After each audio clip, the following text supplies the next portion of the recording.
มึงอย่าคอมบ้าเด้อ ตัดไหมคุณตัวที่มั่วดีเซียวัน ต้องตัวตาใช่ไหม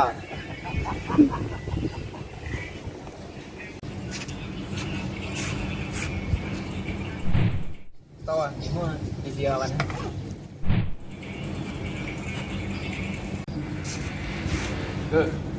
ก็ตอนนี้ก็มั่วต้องเสีย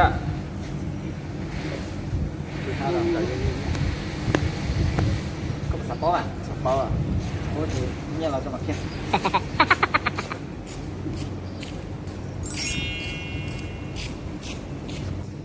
เขาบอกว่าเดี๋ยวผมจำอ่ะก็เชื่อเธอตัวนู้นแล้วรู้น้องผมเลยแต่รู้นึงรู้น้องรู้น้องผมว่าแชมป์ว่าปวดหัวหายจ้ะ สปาร์เดี๋ยวจะก็ต่อ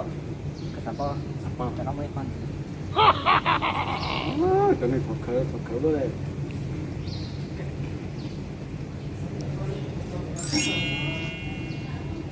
ก็สปอร์ตกันไปอ่ะ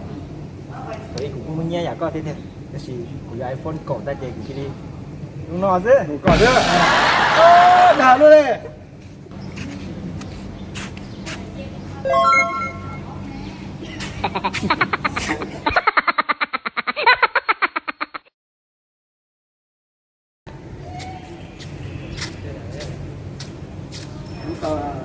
ที่เรา ก็ตอนนี้ก็ไม่พ้นกองเชียร์อย่าให้จ่าขอโทษอย่าให้จ่าฉันก็ ก็บอกว่าเด็กก็เชียร์เธอดูน้องแล้วลุงนอนกูว่าเด็กก็ยัง